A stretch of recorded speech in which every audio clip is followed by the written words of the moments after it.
Representative Kahn, can you tell us about your role in the legislature? In the legislature, my major issue has been with financial and technical issues and so forth. When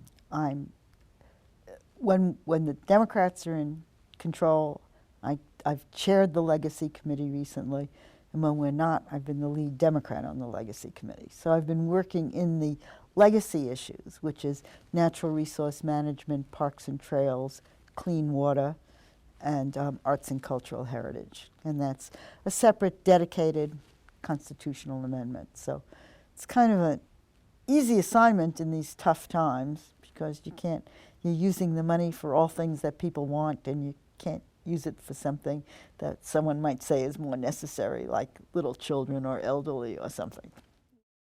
Can you tell us a little bit about the district you represent and what your constituents care about? The district is kind of a 3S, although I sort of need a 4S word to just describe ordinary families. But it's students, Somalis, and seniors. And they care about, Somalis care about a lot of the issues that a new immigrant community needs. And the students obviously care about funding for the university.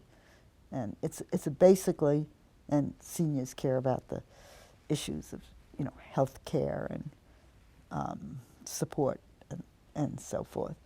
And it's a very, very liberal district. There's not much, I shouldn't say no, that's always a bad idea, but a very democratic district. Can you tell us about the legislation you have worked on in the past that you are most proud of? Well, the one that I get the most credit, the most kind of public credit for, or people will stop me in the street and say that that's the greatest thing that ever happened to them in their lives, is the Minnesota Clean Indoor Air Act. And so that was the best law in the country concerning smoking in public places, and it's become the model for many others, both in the country and also even internationally. And I've also done a lot of work with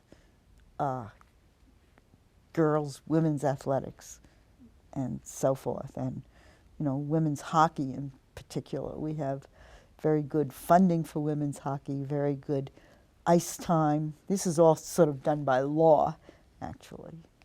Ice time equivalents for women's hockey and so forth. And I noticed, even with Wisconsin, when I go to the university women's hockey games, and almost every team we play has more Minnesota players on their team than they have players from their own state.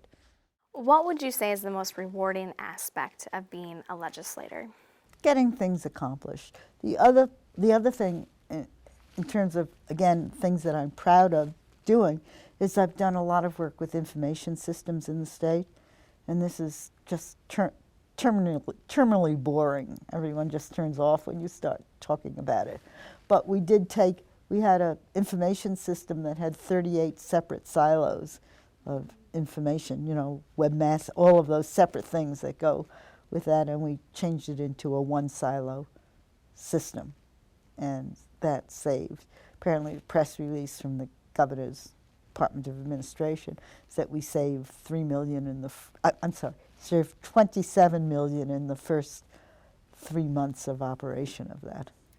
So I've worked, but you start talking to people about control of computer systems and issues, computer crime issues like that computer virus control and so forth, and you can just see people's intention going away, and so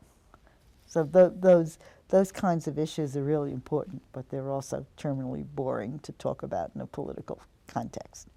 What do you think is the greatest challenge facing Minnesota? Obviously, how to spend money in a sensible way. I know there's now that we have some sort of surplus, there's an argument to say that we should give it back. And I agree with the give it back, but I think we should give it back in a way that enhances our economic development, that would supply paid sick leave or paid paternal leave and so forth to people who need it, would fix our roads and bridges, would lower the cost of college tuition and issues such as that that are kind of been escalated while we've tried to control our budget, while we had to make up deficits, and why people have refused to look at tax increases to do some of these necessary things. Do you have a collection of some kind or a hobby you'd like to share with us? One of the things I'm proud about doing is that I've been a runner and a bicyclist and a hiker and so forth, and a skier. In winter, I've stopped running marathons after I ran 50, because I didn't know what happened if you were to run 51. And the other thing I'm proud about, and I keep teasing these guys around me that they need to take it out, is I believe I have the fastest marathon time of any sitting legislator in Minnesota. Of course, I've defined it. You have to run it while you're sitting in the legislature. And I think, a couple of them have come close, but they got to beat it. Representative Kahn, thank you for your time. Thank you.